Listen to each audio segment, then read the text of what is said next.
The untold story of war production. All wars are about competition in production. The side that can produce more is always going to triumph. This is a war between the factories.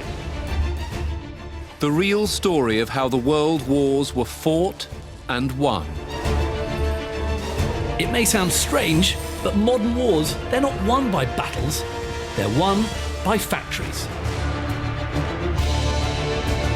They swamped the other side with a tide of mass production.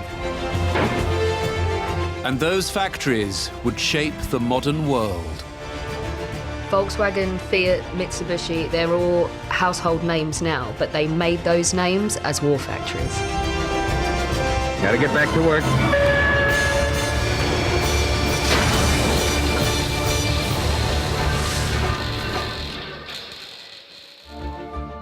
The Volkswagen Beetle, the world's most successful car. Everyone loves a Beetle. It's got that lovely, iconic, curved shape. There's never really been anything like it before, or certainly since. I defy anyone to say they don't like the Volkswagen Beetle. They're awesome, they're cute. How can you not look at it and smile? It's so silly looking. It doesn't just look good, but it's also really affordable. It's recognised all over the world. It's what the term cheap and cheerful was made for. But there's a darker side to this car. The bonnet of the vehicle had to be capable of supporting a machine gun. What does that tell us about what's really going on? Because the people's car and its slogan, "Strength through joy," were created by the Nazis. And like everything touched by them, it was designed for war.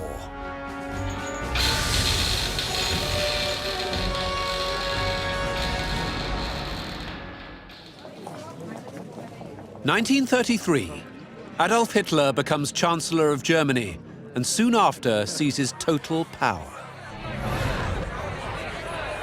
When Adolf Hitler came to power, he had to face a very, very significant obstacle in that the country was broken, and he had to deal with a broken and fractured economy. The fallout of the Wall Street crash, the depression it unleashed in Europe, this was one crisis too far. Millions of ordinary Germans suddenly found themselves unemployed, their savings destroyed. To counter this, Hitler has a plan. Hitler's intention was to modernize the Reich economy, and he was going to do that with autobahns and cars. The car was the future. Hitler, frankly, was a bit of a petrol head. He absolutely loved cars. Now, he never learnt how to drive, but that didn't stop him from loving them. I think Hitler's attraction for cars really came out of that adoration of speed, of efficiency, of getting somewhere fast. In fact, the New York Times once estimated that Hitler did more mileage in his cars than any other world leader. And he's driven around at one point in this huge armour-plated 5-ton Mercedes. It was an absolute behemoth. It's one of the heaviest cars I think ever produced. Now, if Hitler had known the origins of the brand Mercedes, he may not have been quite so fond of being driven around in them. Because the Mercedes was named after the daughter of the man who had commissioned the firm's first car, an entrepreneur called Emil Jelinek. And Emil Jelinek was a Jew. The idea of Hitler being driven everywhere in a big muscle car would play perfectly into his ego, the idea that it makes you look like the daddy. So, yeah, I can totally see why cars appealed to Hitler. Cars were the perfect vehicle to help solve some of the economic challenges faced by Nazi Germany. The Nazis come to power after the Great Depression, and what Hitler knows he must do is put Germany to work. He creates the Autobahn network, motorways. Germany is building the most modern automobile highways in the world. As part of the new motorization program, 5,000 miles of new roads are being built simultaneously in all parts of the country. The Autobahns fulfilled a number of purposes. One of the key elements, of course, was showing how Hitler's Germany was well ahead of the rest of the world, and it was. This has two benefits to it. First of all, if you're getting people working again, you're providing employment. But secondly, the Autobahn network is going to be another really vital tool in reinvigorating the German economy. Not just for getting people around, but for getting goods around Germany. And not just goods.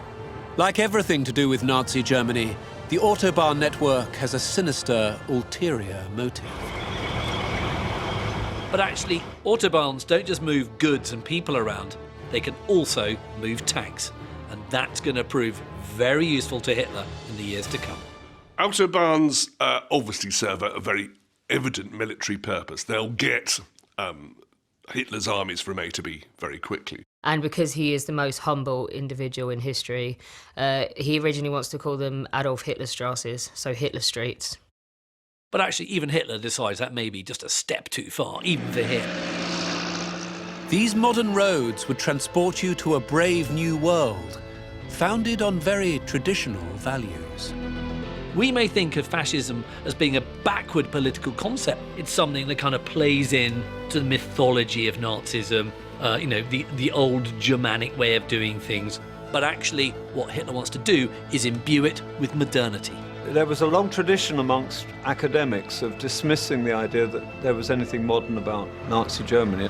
But the Third Reich was itself using technology and the imagination to create new mental spaces and new possibilities to reshape the future. This is radical.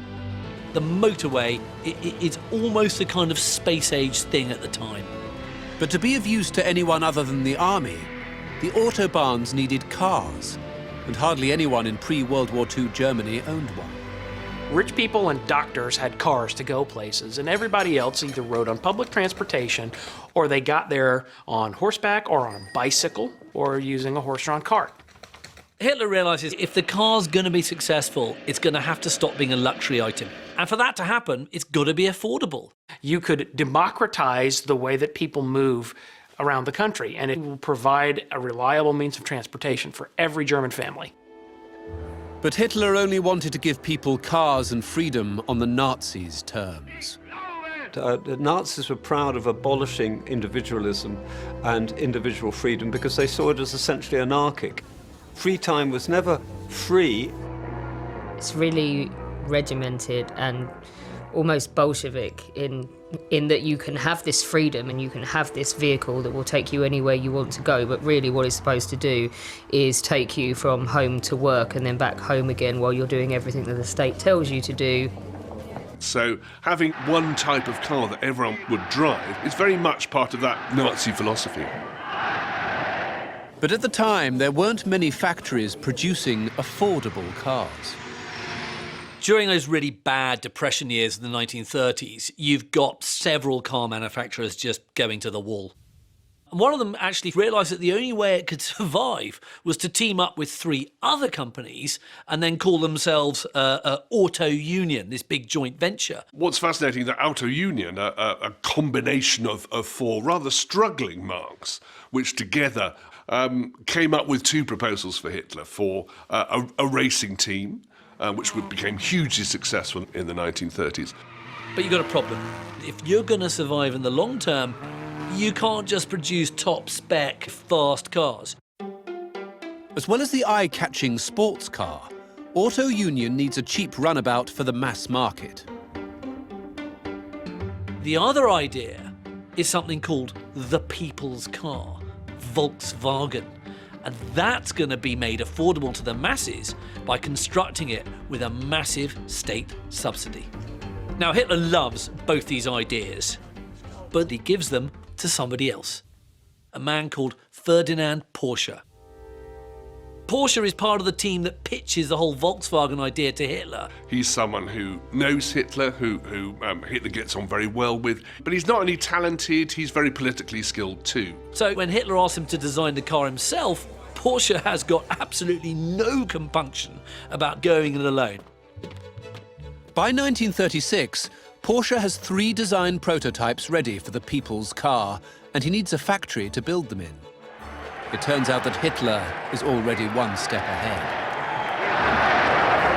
what he had in mind was that it was going to be built in a special factory city known as the City of Strength Through Joy. And this was going to be this really model Nazi workers' paradise, if you like. It was to be a great, great metropolis. In a way, it was to be a Motor City, much as Detroit had become in the States. And it was going to have all the latest production methods learned from Henry Ford, whom Hitler was, frankly, a really big fan of. Ford's popularisation of the assembly line approach to car manufacture is just the sort of the modern technological advance, producing a classless car that Hitler massively admired. The new car was going to be called the KDF-Wagon, the Strength Through Joy car. Snappy title. But when the car is finally unveiled to the waiting world, some felt they'd already seen it. This is a model of the Volkswagen. It's got a very distinctive shape, curved at the front, and it's very unusual for its time. It's actually got a rear-mounted engine which is air-cooled. However, there was already something very much like it. Here it is. This is a later model of the Tatra. And if you look at it, you'll realise it's got very much the same features. Same rear engine, same rear vents, the same curving shape. And in fact, they were so incensed by what Porsche had done, they threatened to take him to court to sue him for infringement of copyright. Porsche went to Hitler and said, "What should I do?" Hitler replied, "Do nothing." 15 months later, Nazi tanks rolled into Czechoslovakia and they stopped making the Tatra, but they continued to make the Volkswagen. The KDF finally hits the Autobahn in 1938, when it was shown off by the Nazis at the Berlin Motor Show. At the time, it was a game changer. The KDF-Wagon was robust, it was reliable. In a way, it's a modern equivalent of Ford's old Model T. What it could do was to seat your model Nazi family. It's going to have a cruising speed of about 100 kilometres an hour. It's pretty quick in those days. The KDF-Wagon was also, most importantly, attractively priced at 990 Reichsmarks. That all sounds great. That all sounds brilliant. And then you've got to realise a small problem. The average weekly wage of a German worker was around 32 Reichsmarks. That's just under a tenner. So what you're looking at there is to afford a car is 30 weeks of your salary. So to make the car affordable, the Nazis came up with a payment plan. What was a very modern concept was selling the KDF-Wagen through a sort of a public hire purchase scheme where you put a little aside, basically you paid the government in instalments, and eventually there'd be enough in the government bank to be able to afford your car. According to official figures, loyal Nazi followers donated around 280 million marks to the scheme. Hardly any of them got their car. Frankly, the scheme is an utter failure, and many of those who put money dutifully into their little savings books, they never saw their money again, because only 630 KDF wagons were ever produced. And where did they go? Have a guess. The ones that were produced were basically being driven around by sort of mid-level Hitler flunkies in the Nazi party. So the Volk people never got to see their wagon in Hitler's lifetime, at least. But maybe the people's car wasn't intended for the people in the first place. Yes, it was the people's car, but it was also imagined as being a part of the mobility of the German military.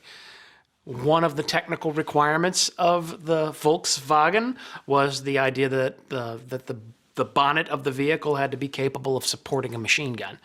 Why on earth are you mounting a machine gun on a people's car? What does that tell us about what's really going on? You don't design cars today strong enough to mount machine guns unless you think you're going to go and have a lot of fighting. That was a military vehicle. That gives a very different meaning to the whole idea of strength through joy, because this car is more about strength and not about joy. So actually, rather than producing cars for everybody to drive, what you're actually producing is a fleet of war machines for the Nazis. And those war machines were all part of Adolf Hitler's plan to avenge the humiliation of World War I.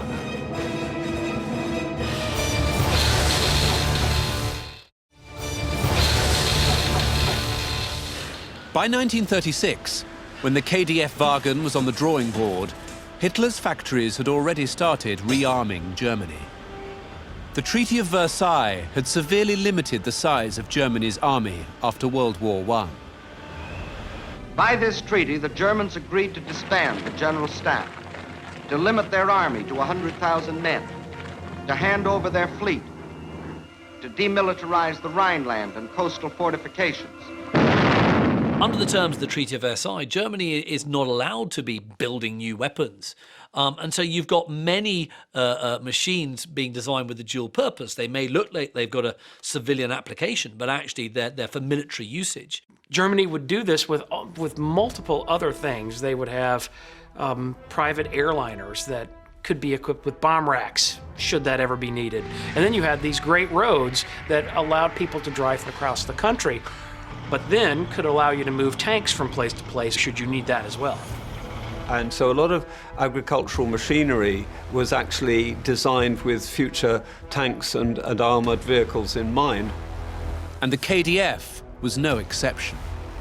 The Type 82 Kubelwagen was a utilitarian off-road vehicle based on the KDF-Wagen's chassis. The Kubelwagen was Germany's Jeep. It was a vehicle that could be mass-produced, that provided transportation not just for VIP and command leadership, and it could also function as a fighting vehicle. After they tested it in Poland in '39, the German army went back to Porsche and said, there's something we want you to change about this car. And one of the specifications that came from the German military about that vehicle was that it had to be able to move at the speed that German soldiers marched, which is basically 2.5 miles per hour. Porsche, the man who designs racing cars, the fastest cars in the world, and yet here he is being asked to design basically the slowest car in the world. But he's a truly versatile engineer, so building a military version of the KDF should be a walk in the park. Porsche gives it larger wheels, revising its suspension, and installing a gear reduction system. This is a car that's meant to be capable of 100 kilometers an hour. And so he's then got to come up with a whole new sort of kind of gearbox with a sort of reduction facility in it. And of course, actually, ironically, this gives rise to the mechanism that's going to enable 4x4s in years to come. So something does come out of it. But production of the Kubelwagen was slow. By the end of the war, the KDF's war factory had only managed to produce 50,000 vehicles. The adaptation of the KDF-Wagen into the Kubelwagen, the military vehicle, it wasn't an unalloyed success. It was prone to break down, it was thin-skinned, high-velocity bullets could pass straight through it. So it wasn't the great success that the Willys Jeep had been for the Allies.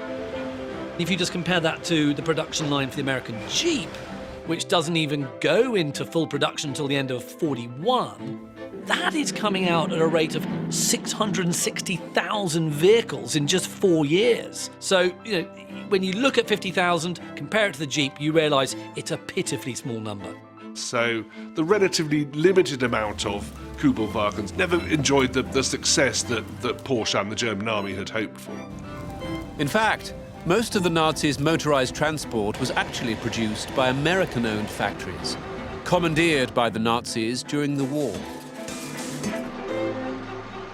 It was interesting that by far the vast majority, 70% of the trucks produced for the German army were made by American-owned plants. Basically, you're on American wheels going into Poland.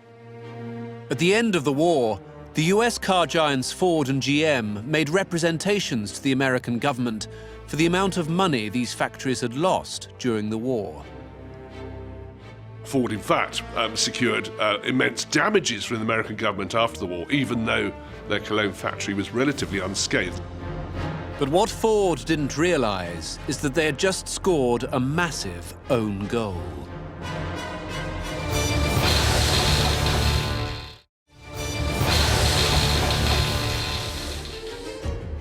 Sometime after the war, the US car giants' claims for war damages incurred by the factories which the Nazis had commandeered to make trucks came back to haunt them. The compensation that Ford and GM demand for damage to their factories was actually used in a series of class actions against those car companies by slave labourers who worked at those plants. Now, they had a lawyer, who turned around and said, well, listen, if Ford is so eager to demand compensation for losses due to bomb damage, frankly, it should also be responsible for any benefits derived from any forced labour in those plants. However, in 1999, the judge ruled that the issues concerned involved foreign policy and were not in the jurisdiction of the courts, and the case was dismissed. While American industrial know-how churned out vast numbers of vehicles during the war, the production of the Nazis' own people's car wasn't going so well. And the same could be said for the German war effort. By 1945, the same German army that had introduced the world to the concept of blitzkrieg was now a shadow of itself. By the end of the war, there are shortages of everything. There are shortages of manpower, there are shortages of raw materials, people aren't being paid, and things just aren't being made. The KDF war factory suffered along with the rest of Germany's heavy industry from the relentless pounding of Allied bombing.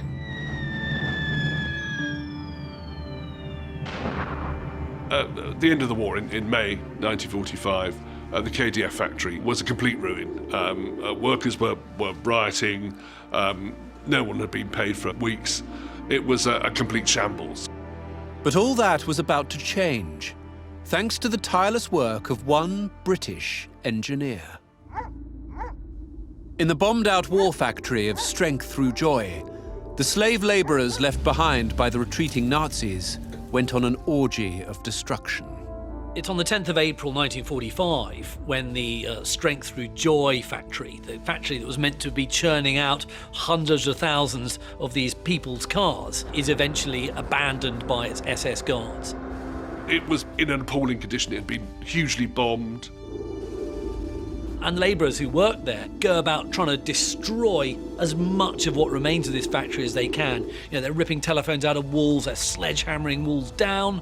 They are going to destroy this place because it's been their prison for 4 years. In the summer of 1945, the British eventually took over the ruins of Strength Through Joyville and inherited a total mess.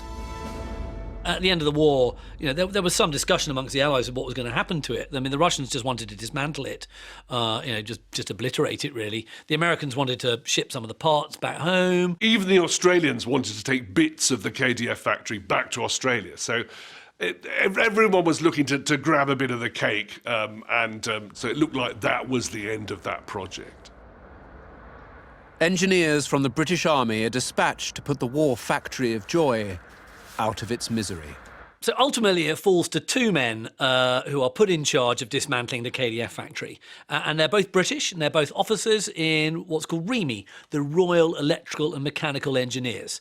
So you've got a man called Colonel Charles Radcliffe, and you've got his assistant, a man called Major Ivan Hurst. Major Hurst arrives at the VW factory and takes a look. What he finds is an unexploded bomb. As an ordnance officer, he has to dispose of that. But then he takes a close look at what there is. It's not as bad as it first looks. And what he realises is actually a lot of the machinery is actually not that badly damaged. It's all pretty superficial.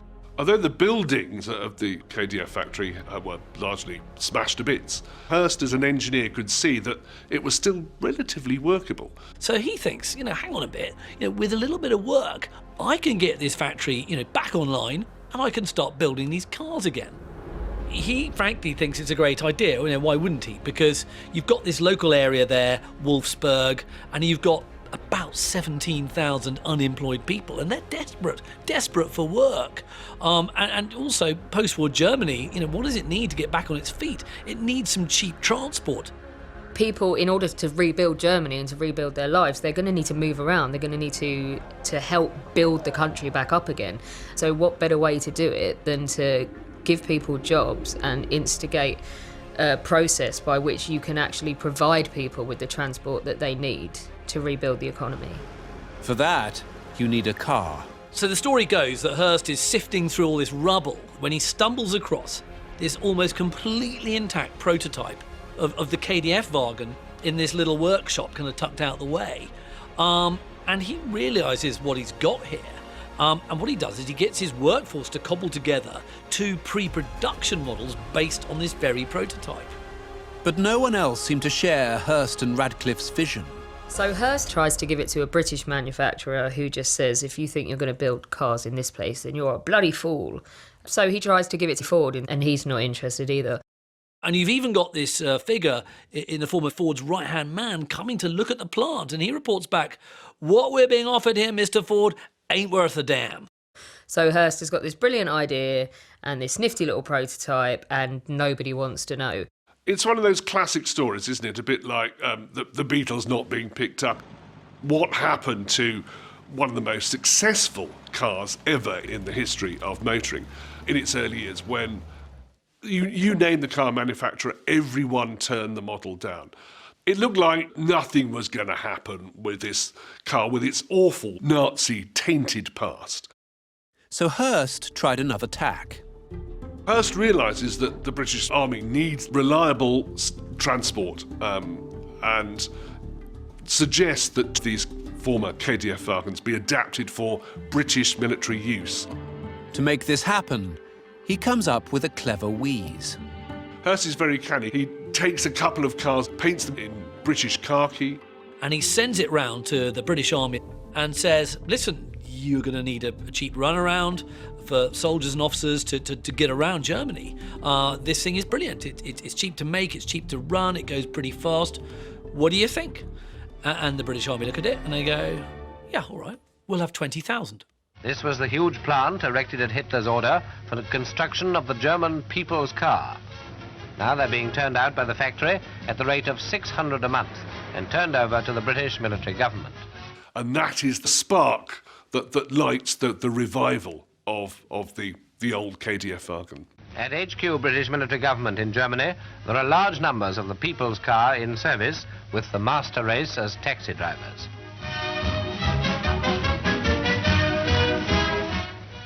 Volkswagen was now in business, but production was slow.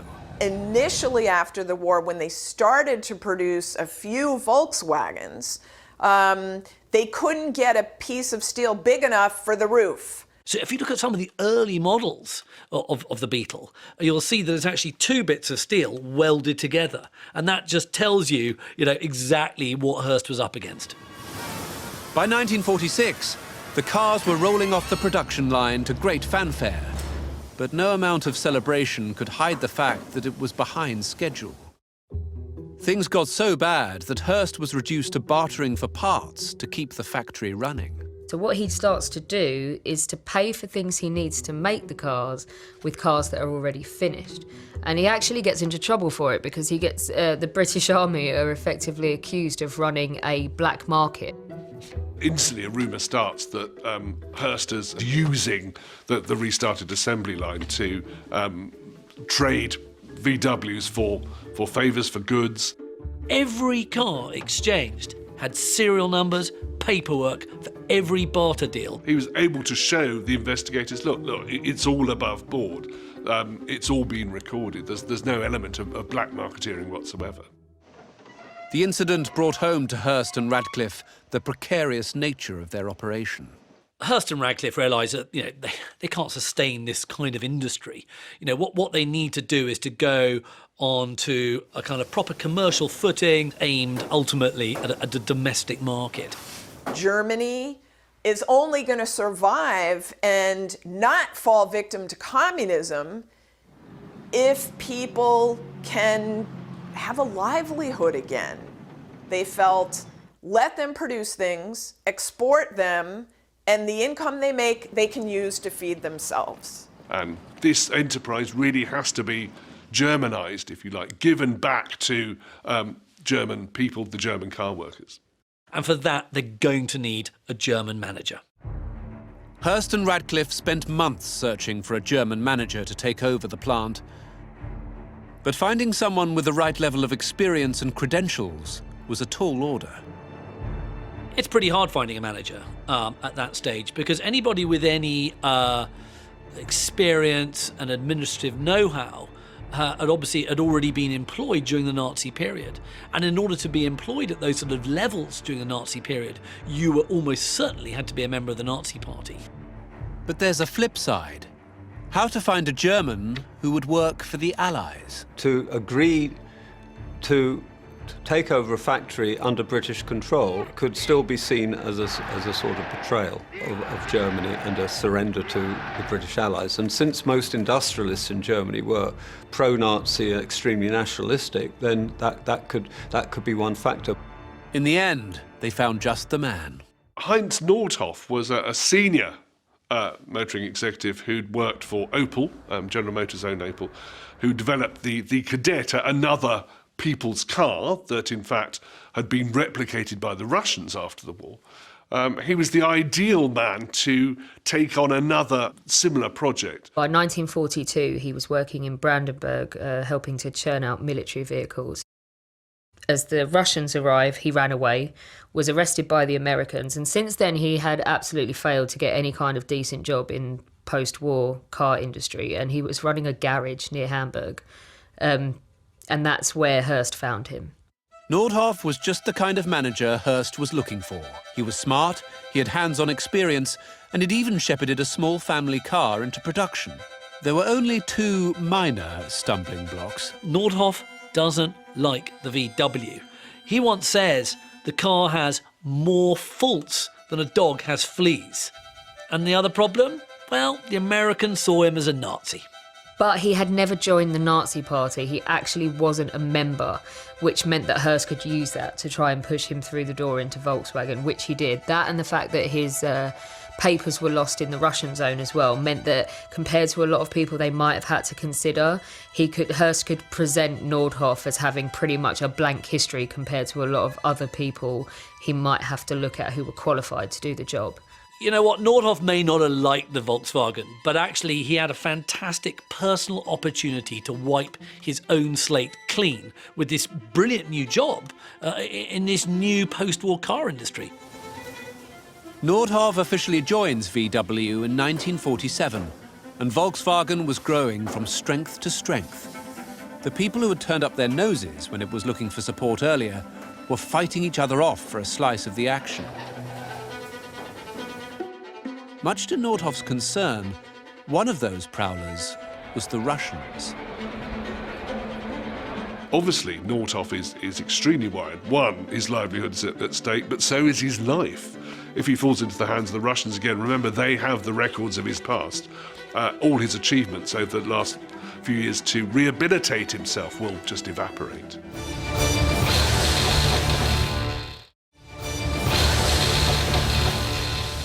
(1948). Heinz Nordhoff is happily running his office as managing director of the burgeoning Volkswagen factory. But he's not sure he will be there for long. Things were coming to a head in the standoff between the Soviet Union and the West that would become known as the Cold War.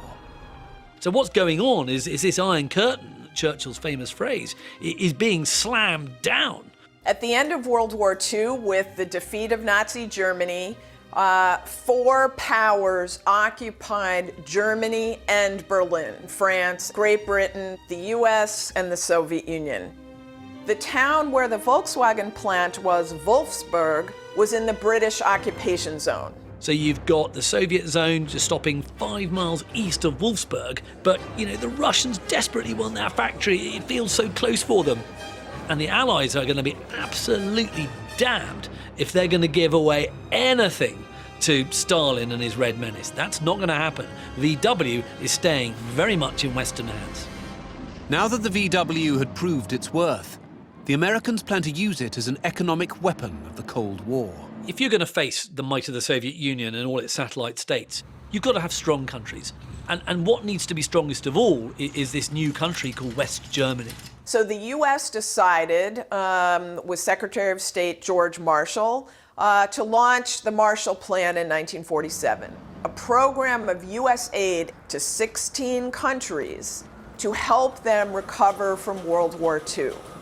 It's absolutely vital that West Germany is a prosperous, strong state backed up by a lot of American know-how and, frankly, American cash. In dealing with a broken and prostrate Germany, the post-war policy of the United States seeks neither vengeance nor enrichment, but to rebuild an economic entity on which the peace and prosperity of Europe in great measure depends. hence, Volkswagen and other plants who were operating in this environment, where suddenly there was more money, there were opportunities to invest, there was more food around, people started to be able to get jobs, they could employ people. We talk today very much about the German economic miracle of the 1950s and 60s. Well, the first harbinger of that economic miracle really was the huge success of the Volkswagen Beetle. It becomes an emblem of Western Germany.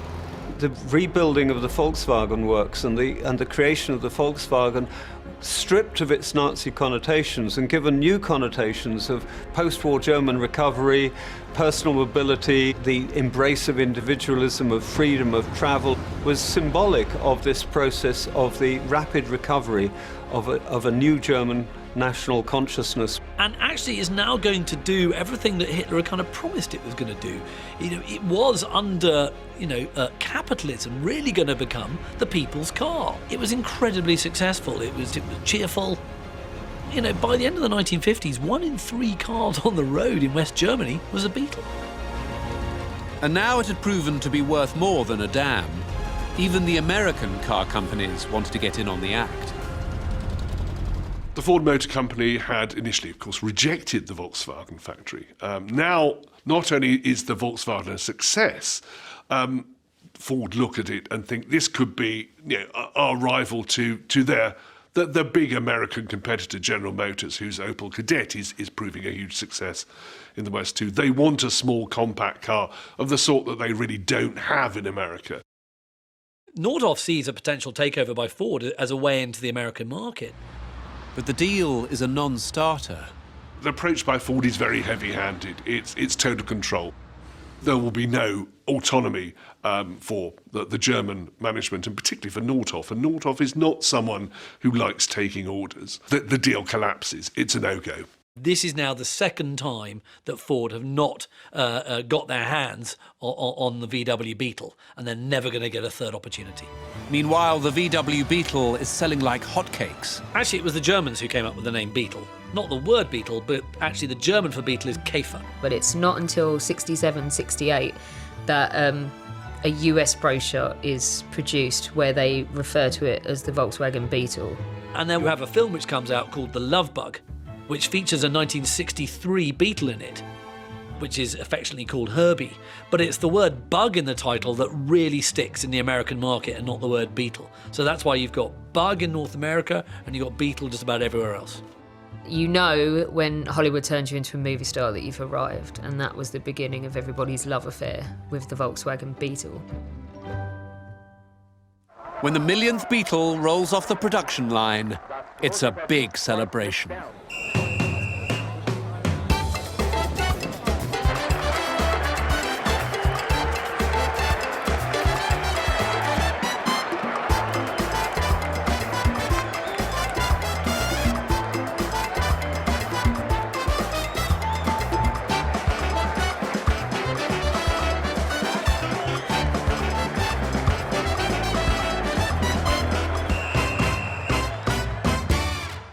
With the celebration of the millionth VW in 1955, you got the midwife for the original concept, Major Ivan Hurst, brought back from Britain. So you've got a British military officer there at the celebration of one of West Germany's great economic miracles. It's a celebration that Hitler would have hated, because what they did is that they made the car lurid and gold and rhinestones, and they had African dancers and Brazilian dancers and drums.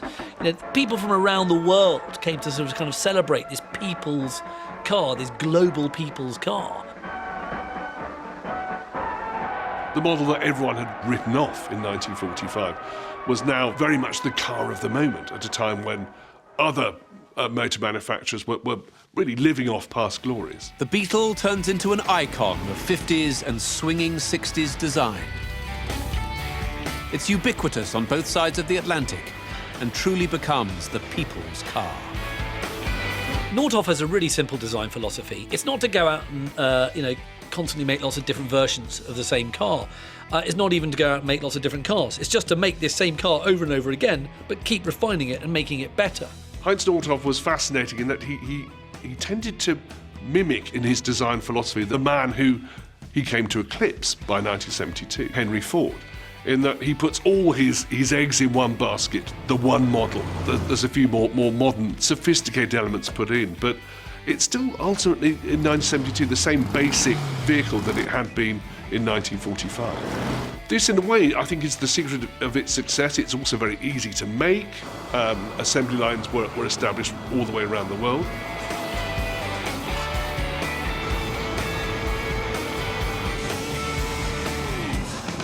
On the 17th of February 1972, you got a big day because it's the 15,007,034th Beetle rolling off the assembly line at Wolfsburg. This now is the best-selling car in the world. Now, that's now overtaken the record held by Model T, which the Model T Ford had held for 4 decades. But it's now been beaten by this stubby little bug, which Ford had once written off as not worth a damn. Well, you know what? It was worth more than his own Model T.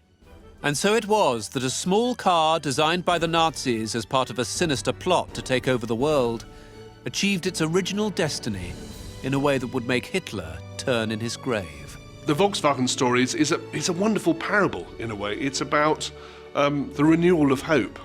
A brand that was toxic, that looked like it was down and out, is not only revamped, rethought, relaunched, but becomes very much an icon of the age and a symbol of a whole nation, a symbol of renewal.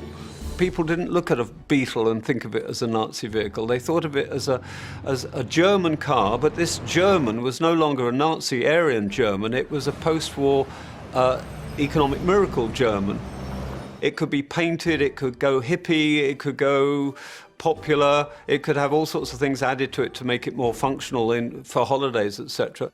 Now, this is an incredible turnaround. Germany was the enemy. Now everyone is embracing this fun little car that's sort of the symbol of a modern Germany, a democratic Germany, a friendly Germany. You've got this car designed by Hitler to do something that it singularly fails to do under Nazism, which is to create a proper people's car. And yet it takes British military bloody-mindedness and proper capitalist thinking to actually make this come into life, and it makes it into a concept which is all about, freedom and liberalism and the good side of capitalism.